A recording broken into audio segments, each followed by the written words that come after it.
আদালত থেকে বিরোধী দলের নেতাদের নামে যখন কোনো রায় আসে, তার প্রতিবাদে বিরোধী দল যখন কোনো কর্মসূচি দেয়, তখন সরকারি দলের নেতারা বলে থাকেন যে আদালতের রায়ের বিরুদ্ধে কোনো কর্মসূচি দেয়া আদালত অবমাননা এবং তাদের বিরুদ্ধে ব্যবস্থা নেওয়ার আহ্বান জানান। আমি উদাহরণস্বরূপ সুনির্দিষ্টভাবে বলি, গত বছর হাসান মাহমুদ সাহেব বিএনপির senior vice chairman Tarique Rahman সাহেবের বিরুদ্ধে একটা রায় হওয়ার পরে বিএনপি কর্মসূচি দেয়, তখন তিনি এই মন্তব্য করেছেন যে সাজার প্রতিবাদে কর্মসূচি আদালত অবমাননা, এবং এটা bdnews24.com এ গত বছর 23 জুলাই ছাপা হয়েছে। সুতরাং এই যে বিষয়, এখন আদালত থেকে যে একটা রায় এবং তার সঙ্গে অবজারভেশন দেওয়া হলো, আপনি এমপি এবং আইনজীবী, আপনারা সেটা আইনগতভাবে রিভিউর আবেদন না করে বা সংসদে আলোচনায় না গিয়ে আপনারা যে আইনজীবীরা যে কর্মসূচি দিলেন, এর মাধ্যমে আদালতের প্রতি যে চাপ প্রয়োগের চেষ্টা করছেন, এইটা আদালত অবমাননা হচ্ছে কিনা, কিংবা এইটা ভবিষ্যতে কেউ করলে তখন আপনারা বলবেন কিনা এইটা আদালত। আমরা যে এই ধরনের কর্মসূচি, আপনারা যে ধরনের কর্মসূচি দিয়েছেন তা আদালত অবমাননা কর কিনা, এবং আপনারা কার প্রতি আসলে চাপ প্রয়োগ করছেন?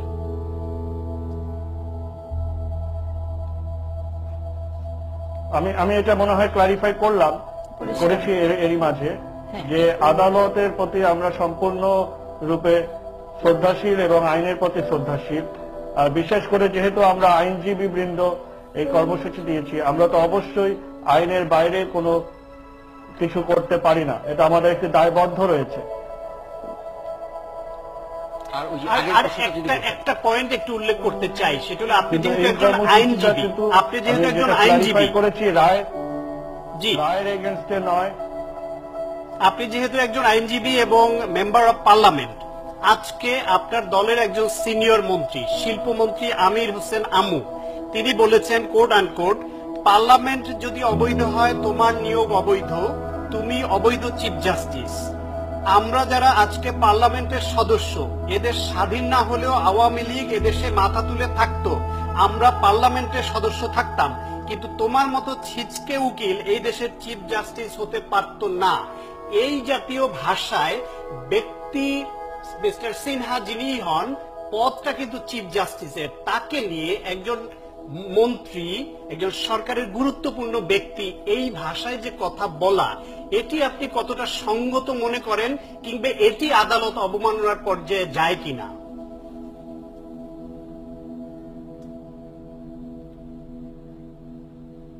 ব্যক্তিগতভাবে আমি অবশ্যই এটা সঙ্গত মনে করি না।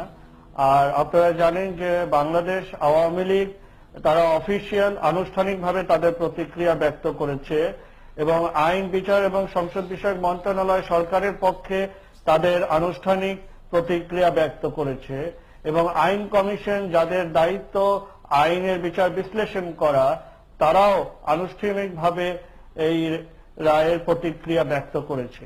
আসলে এই আমরা খেলাটার পেছনের কলকাঠি ওখানেই হতে পারে অনেকে মনে করেন। সেটি হচ্ছে এই আওয়ামী লীগ সরকার, সংবাদ মাধ্যমেই আমরা দেখি তাদের আমলে যত নিয়োগ হয়েছে, একদম ঝাড়ুদার থেকে টপ লেভেল পর্যন্ত বলা হয় হয় টাকার বিনিময়ে অথবা ডিএনএ টেস্ট করে তার 14 গোষ্ঠী যাচাই করা হয় যে আওয়ামী লীগ কিনা। সেইখানে চিফ জাস্টিসের মতো জামাতের লোকজন পদে যাবে না, সেইখানে চিফ জাস্টিসের মতো একটি পদে তারা যে পরীক্ষা নিরীক্ষা যাচাই বাছাই ছাড়া নিয়োগ দিয়েছেন তা তো নয়। এই ডিএনএ টেস্টের রিপোর্ট কি আসলে ভুল হয়েছে? আমার তা মনে হয় না। ওনারা যেটা করছেন, এইরকম একটা পরিস্থিতি, এটা আর্টিফিশিয়ালি ক্রিয়েটেড একটা সিচুয়েশন, তার মাধ্যমে এইরকম একটা অবজারভেশন দ্বারা সরকারের এমন কোনো ক্ষতি হবে না, সরকার করেও যাবে না।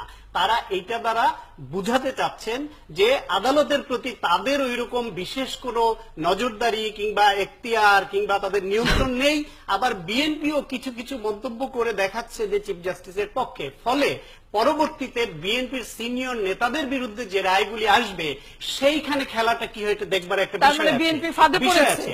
ফাঁদে পড়ছে কিনা আমি জানি না, তবে এরকম অনেকে মনে করেন। এটি একটি।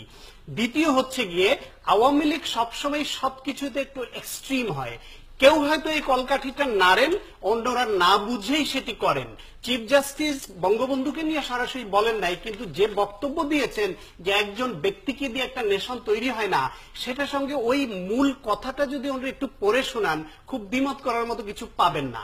এরপরে আসেন সেটা নিয়ে ওনারা যেই মন্তব্য দিচ্ছেন, তাদের বড় বড় নেতারা, আইনজীবীরা, এইরকম একজন ব্যক্তি, একটি প্রতিষ্ঠান, তার বিরুদ্ধে যেভাবে ওনারা বিষোদ্গার করছেন, সেটি কতখানি শোভন। ঠিক একই আচরণটা যদি বিরোধী দল বা অন্য কেউ করতো, তাহলে ওনারা যে কি রিয়াকশন দিতেন সেটিও বিবেচনার বিষয়। এবং সব বিরোধিতা কাকে বলে দেখেন, একটু আগে হাসান মাহমুদের কথা বলেছি, আমাদের এই যে আইন কমিশনের চেয়ারম্যান, উনি বলছেন এই 22 ফেব্রুয়ারি বিডি নিউজের রিপোর্ট, যদি নির্বাহী বিভাগ অবৈধ আদেশ দেয়, আদালত তা সংশোধন করতে পারে। জাতীয় সংসদ যদি সংবিধানের সঙ্গে সাংঘর্ষিক আইন প্রণয়ন করে, তাও সুপ্রিম কোর্ট বেআইনি ঘোষণা করতে পারে। অর্থাৎ তাদের এখতিয়ার কতদূর।